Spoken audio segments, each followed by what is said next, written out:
শুভ সকাল সবাইকে অনেক অনেক শুভেচ্ছা আমন্ত্রণ জানাচ্ছি এটিএন বাংলা নিয়মিত আয়োজন গল্প গানের আমন্ত্রণের আজকের পর্বে সঙ্গে আছি আমি বন্যা শুভ্র এই সকালটা যদি মিষ্টি কিছু গান দিয়ে শুরু হয় তবে কিন্তু সারাটা দিন বেশ ভালো কাটবে এবং সেই গানগুলো যদি গায় কোনো কোকিল কণ্ঠী তাই তো আমরা আমন্ত্রণ জানিয়েছি মিষ্টি মেয়ে লুইপাকে আজ লুইপা এসেছে আমাদের আমন্ত্রণে লুইপার কাছ থেকে শুনবো কিছু সুন্দর সুন্দর গান জানবো কিছু কথা সঙ্গে থাকুন আপনারাও শুভ সকাল লুইপা শুভ সকাল বন্যা আপু কেমন আছো খুব ভালো আছি কিছু কিছু আমন্ত্রণ পেতে খুব ভালো লাগে গল্প গানের আমন্ত্রণে আসলে সেরকমই একটা আয়োজন এখানে এসে খুব ভালো আছি সেটা ঠিক একইভাবে আমারও বলতে হয় যে কিছু কিছু অতিথিকে আমন্ত্রণ করতে আমাদের খুব ভালো লাগে লুইপা তেমনই একটা মানে আমাদের সেই জায়গাতে আছে লুইপা তেমনই একজন যে যাকে আমন্ত্রণ করতে পেরে আমাদেরও ভালো লাগে এবং তুমি আসলে একেবারেই সব কিছু আলোকিত হয়ে যায় অনেক ধন্যবাদ লুইপা আজকে আমরা কি ধরনের গান শুনবো তোমার কাছ থেকে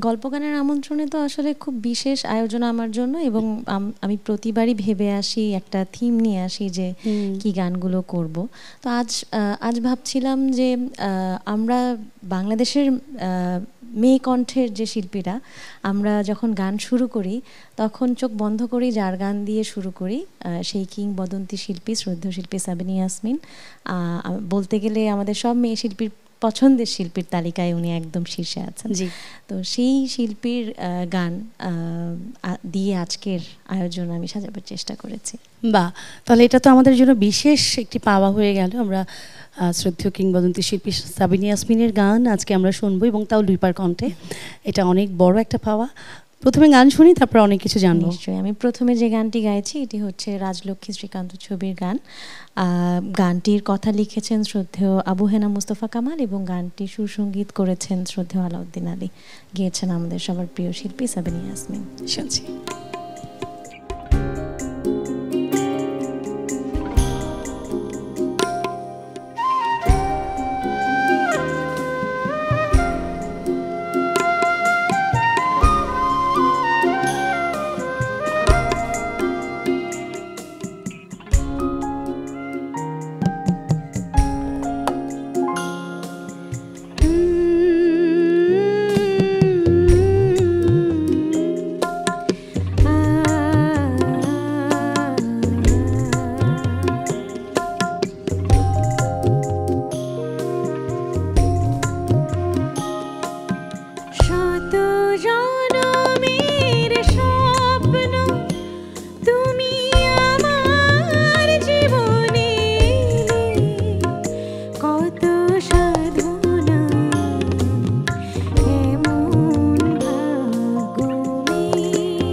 সবসময়ের মতোই বলতে হয় অসাধারণ, চমৎকার, দারুণ, মানে আরও অনেক বিশেষণে বিশেষিত করা উচিত। আর যার গান গেয়েছো তার কথা তো তুমি ফার্স্টেই বললে। আসলে প্রত্যেকটি সঙ্গীত শিল্পীর ফিমেল তাদের আসলে স্বপ্ন থাকে যে সাবিনা ইয়াসমিনের মতো গাইবো, সাবিনা ইয়াসমিনের মতো। তো আমার মনে হয় যে লুইপার এই স্বপ্নটা পূরণ হয়ে গেছে, এবং আমি যতটুকু জানি তুমি সাবিনা ম্যামের সঙ্গেও কিন্তু সেই সখ্যতা তোমার আছে, এবং তুমি তার সামনে বসেও গান গাইবার সেই সুযোগ তোমার বারবারই হয়। আমি যে রিয়েলিটি শো থেকে এসেছি হ্যাঁ, সেখানেই তো তিনি একদম উপস্থিত থেকে আমাকে সামনে এগিয়ে দিয়েছেন। তো সেটাই আসলে আমি মনে করি যে অনেক বড় একটা পাওয়া এবং আমার সঙ্গীত জীবনের জন্য অনেক বড় একটা ভাগ্য। আমরা বলতে পারি তিনি আমাদের শিল্পী। আমরা তো তাদের দেখে তাদের শিখেই সামনে এগোচ্ছি। চমৎকার। এবার কোনটা শোনাচ্ছ?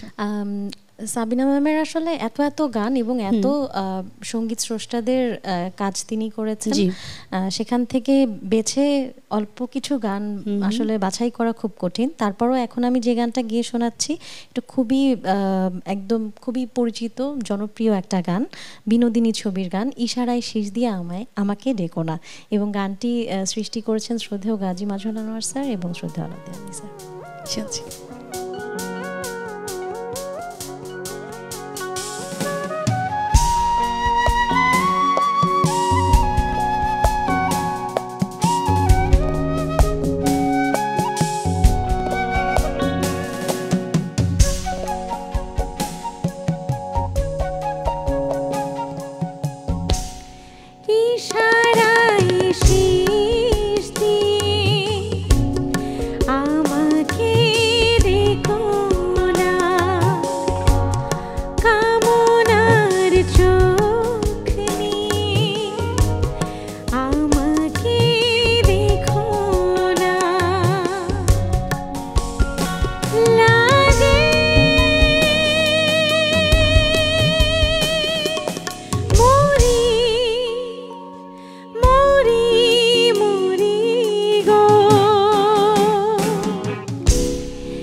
অনেক ধন্যবাদ। আমার হচ্ছে পছন্দের তালিকায় এই গানটি সবসময় থাকে। খুব মজার ব্যাপার হচ্ছে এই গানটা আমি কখনো মানে তালিকা করে নিয়ে যাই না, এটা সবসময় রিকোয়েস্টের জায়গা থেকে আসে এবং তখনই হুট করে মঞ্চে এই গানটা তখন আমরা গেয়ে ফেলি। আজকেও কিন্তু এটা অনুরোধেরই গান। যাই হোক লিপা, তোমার একটু জানতে চাইবো যে তোমার এখন ব্যস্ততার যে জায়গাটা আছে, প্রচুর কাজ করছো, যদিও এখন একটু কাজের জায়গাটা আসলে আমাদের একটু কমে গেছে, আমরা সবাই সেটা জানি কম বেশি, তারপর এর ভিতরে কেমন চলছে তোমার? আসলে সব কিছুরই তো একটা রিস্টার্ট প্রয়োজন হয়। আমার কাছে মনে হয় যে আমাদের সঙ্গীতাঙ্গনে এতগুলো ক্ষেত্র আছে, আমরা কখনো মঞ্চে গান করি, কখনো টেলিভিশনে গান করি, কখনো রেকর্ডিং করি। তো যখন একটু মঞ্চের কাজটা কমে যায় তখন দেখা যায় অন্য কাজগুলো একটু বেড়ে যায়, ব্যালেন্স হয়ে আসে। আমার মনে হয় যে গানের ওই ইকোসিস্টেমটা আসলে ওইভাবে মানে আমাদের ইন্ডাস্ট্রির ইকোসিস্টেমটা ওইভাবেই ব্যালেন্সড। এবার কোনটা শুনছি? এবারেই গাচ্ছি যে গানটা দিয়ে আসলে আমাদের সমস্ত শিল্পীর পরিচয়, শুধু গান গেয়ে পরিচয়, এই গানটি গিয়ে শোনাচ্ছি। ঠিক আছে।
এই গানটা মানে এমন একটা গান, আমার তুমি যেটা বলছো যে সবার শুরু হয় এই গান দিয়েই, মানে যারা গান পারে তারাও এই গান করবে, যাদের গান গাইতে ভালো লাগে কিন্তু পারে না তারাও কিন্তু এই গান গাইবে আসলে একবার হলেও। মানে এবং গানটা এত সিগনেচার একটা গান, এই গানটার হ্যাঁ। মধ্যেই কিন্তু গানটার ছায়াছবির নাম, তারপর যারা গান সবকিছুই। সৃষ্টি করেছেন তাদের সবার নাম কিন্তু এই গানের মধ্যেই মানে একটা ছবি হয়ে আছে আমার কাছে মনে হয়। অবুঝ মন ছবির গান এটি, এবং এই গানটি লিখেছেন শ্রদ্ধেয় গাজী মাজহার আনোয়ার স্যার, এবং গানটি সুর সঙ্গীত করেছেন শ্রদ্ধেয় আলতাফ মাহমুদ। বাহ, মানে ইনাদের কম্বিনেশন এবং তখনকার গান আসলে এটা আমাদের বলবার স্পর্ধা বা দুঃসাহস কোনোটাই আমাদের নেই গানগুলো নিয়ে আসলে গবেষণা করার। গাইতে যে পাচ্ছ বা আমরা পাচ্ছি, শুনতে পাচ্ছি, এটাই আমার মনে হয় যে অনেক বড় ব্যাপার। সত্যি তাই। আচ্ছা লিপা, আমরা একদম শেষের প্রান্তে এসেছি এবং আসলে এক তো লিপা এসেছে, তারপরে আবার নিয়ে এসেছে সাবিনা ইয়াসমিনের গানের ডালি। ভীষণ ভালো লাগছে যে এরকম একটা আয়োজনে আজকে যে সাবিনা ম্যামের গানগুলো গাইতে পারলাম, সেটাই আসলে আমার অনেক বড় ভালো লাগা। এবং এই আয়োজনের সাথে যারা সংশ্লিষ্ট আছেন প্রত্যেককেই অনেক অনেক ধন্যবাদ জানাচ্ছি এত পছন্দের একটা আয়োজনে এই পছন্দের গানগুলো গাইতে সুযোগ করে দেওয়ার জন্য। আমাদের এই আয়োজনের যারা সঙ্গত করছে এই মানুষগুলো আমাদের অনেক কাছের, এবং আমি জানি তার থেকেও বেশি কাছের তোমার। আমাদের সঙ্গে আছে অপূর্ব, এবং তার পাশেই আছে আমাদের সবার প্রিয় আলমগীর ভাই। তাকে আমি খুব ভালোভাবে চিনি, জানি। হ্যাঁ, সেটা আমরা খুব ভালো করে জানি। আমাদের সাথে আছে গিটারে তামের, বাঁশিতে আছে আমাদের প্রিয় কামরুল ভাই, এবং অন্তরে আছে কিবোর্ড, অন্তরেই আছে ও। দর্শকদের কাছ থেকে বিদায় নিয়ে আসছি, তারপরে শেষ গানটি শুনবো। প্রিয় দর্শক, একজন সাবিনা ইয়াসমিনকে তুলে ধরবার জন্য আসলে এই ছোট্ট পরিসরে সম্ভব না। বিশাল সমুদ্রের ভান্ডার থেকে খানিকটা অংশ আজকে আমরা আমাদের অনুষ্ঠানের মাধ্যমে আপনাদের সামনে উপস্থাপন করেছি। অশেষ কৃতজ্ঞতা ধন্যবাদ জানাই লুইপাকে, যিনি চমৎকারভাবে সাবিনা ইয়াসমিনের কিছু গান এত সুন্দরভাবে গেয়ে আমাদের সামনে উপস্থাপন করলো। এবং ধন্যবাদ জানাই আপনাদেরকে যারা শুরু থেকে শেষ পর্যন্ত আমাদের সঙ্গে ছিলেন। আপনারা আছেন বলেই কিন্তু আমাদের সকল আয়োজনের আমরা সার্থকতা পাই। আজ সারাদিন আপনাদের অনেক ভালো কাটুক, এবং আগামী পর্বে আরও কোনো গুণী শিল্পীকে নিয়ে উপস্থিত হব আপনাদের প্রিয় আয়োজন গল্প গানের আমন্ত্রণে। সে পর্যন্ত ভালো থাকুন, সুস্থ থাকুন, শুভকামনা রইল। আজকের আয়োজনের শেষ পরিবেশনা, এবং আমার মনে হয় যে শ্রদ্ধেয় আমজাদ হোসেন এবং শ্রদ্ধেয় আলাউদ্দিন আলী স্যারের যে একটা যুগলবন্দি, একটা বিখ্যাত জুটি, তাদের সৃষ্টি একটা গান না গাইলে একদম অসম্পূর্ণ থেকে যাবে আমার কাছে। তো জন্ম থেকে জ্বলছি ছবির একটা গান আছে, দুঃখ ভালোবেসে প্রেমের খেলা খেলতে হয়, এই গানটি এবার আমি পরিবেশন করছি, শুনছি।